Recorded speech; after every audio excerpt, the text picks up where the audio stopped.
오늘도 계획했던 일을 미루고 침대에 누워 스마트폰을 만지작거리며 스스로를 자책하고 계시나요?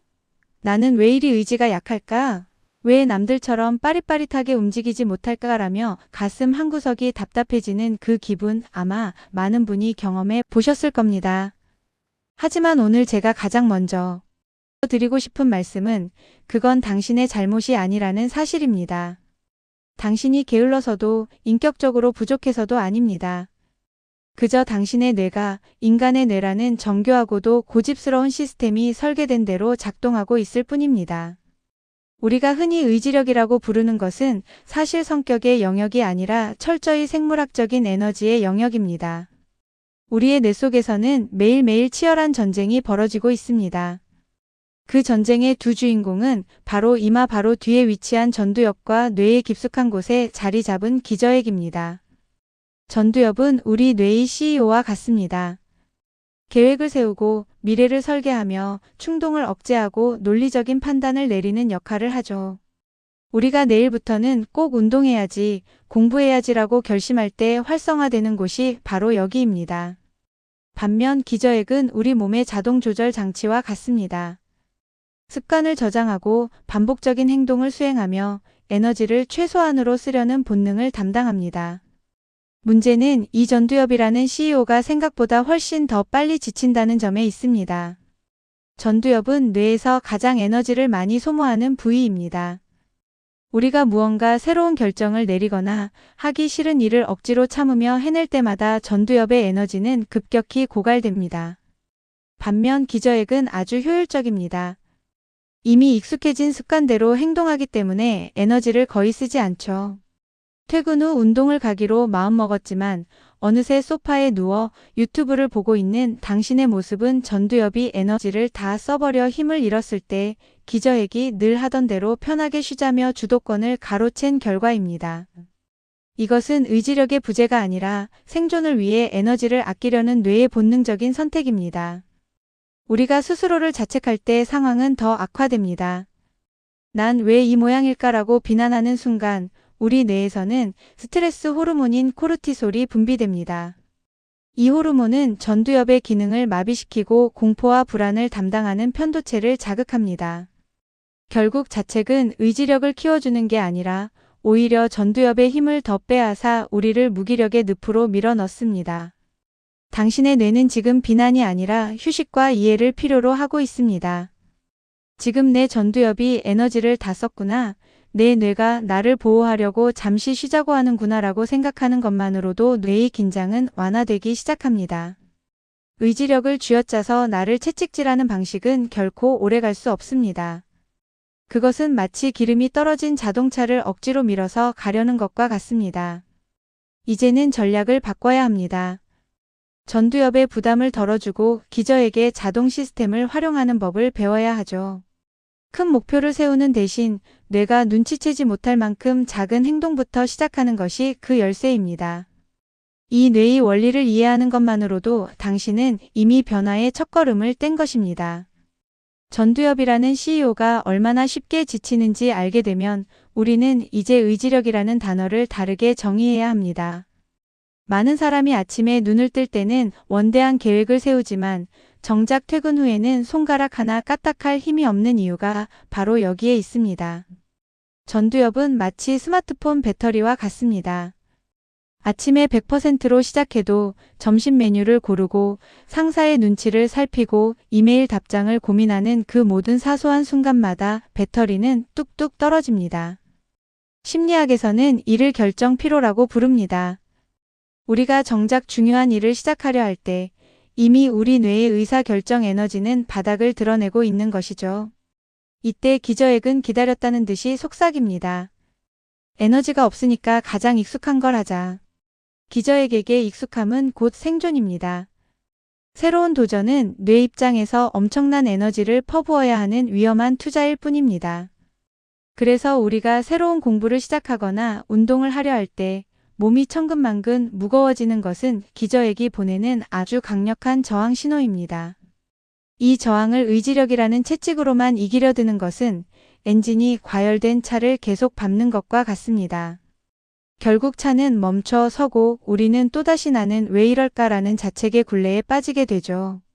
그렇다면 이 고집불통인 기저액을 어떻게 다뤄야 할까요? 비결은 기저액이 눈치채지 못할 만큼 작게 시작하는 것입니다. 우리 뇌에는 항상성이라는 성질이 있어서 갑작스러운 변화가 감지되면 비상벨을 울립니다. 하지만 변화의 크기가 아주 미미하면 뇌는 그것을 변화로 인식하지 못하고 통과시켜 줍니다. 예를 들어 오늘부터 1시간 운동하기는 기저에게 비상벨을 울리지만 운동화 끈만 묶기 혹은 팔굽혀펴기 딱 한 번만 하기는 뇌의 검문소를 무사히 통과합니다. 일단 시작하면 우리 뇌의 측좌핵이라는 곳에서 도파민이 조금씩 나오며 의욕이 생기기 시작합니다. 이것이 바로 작동 흥분 이론입니다. 또한 우리는 전두엽의 에너지를 아껴주는 환경을 설계해야 합니다. 의지력이 강한 사람들은 사실 의지력을 쓸 상황 자체를 만들지 않는 사람들입니다. 공부를 해야 한다면 스마트폰을 다른 방에 두는 것, 아침 운동을 가고 싶다면 전날 밤 운동복을 입고 자는 것. 이런 사소한 장치들이 전두엽이 내려야 할 결정의 단계를 줄여줍니다. 전두엽이 고민할 필요 없이 기저에게 자동 시스템이 작동하도록 환경을 세팅하는 것이죠. 우리가 스마트폰을 확인하는 데는 의지력이 필요하지 않듯 좋은 습관도 생각 없이 이루어지게 만들어야 합니다. 기억하세요. 당신이 무언가를 미루고 있다면 그것은 당신이 게을러서가 아니라 당신의 뇌가 너무 많은 결정을 내리느라 지쳐있기 때문일 확률이 높습니다. 뇌는 무한한 동력을 가진 기계가 아니라 아주 세심하게 관리해줘야 하는 살아있는 기관입니다. 오늘 하루 무언가를 해내지 못했다고 해서 자신을 몰아세우지 마세요. 오히려 오늘 내 전두엽이 정말 고생 많았구나라고 다독여주세요. 자책은 뇌를 마비시키지만 자기 자비는 뇌의 에너지를 회복시키는 가장 빠른 길입니다. 우리는 흔히 성공한 사람들의 강철 같은 의지력을 부러워하지만 그들의 뇌 구조가 특별한 것은 아닙니다. 그들은 단지 뇌의 작동 원리를 본능적으로 혹은 전략적으로 잘 활용하고 있을 뿐입니다. 전두엽을 아끼고 기저액을 길들이는 법을 알게 된다면 당신도 모르게 삶의 주도권을 되찾아올 수 있습니다. 이제는 열심히가 아니라 현명하게 뇌를 사용해야 할 때입니다.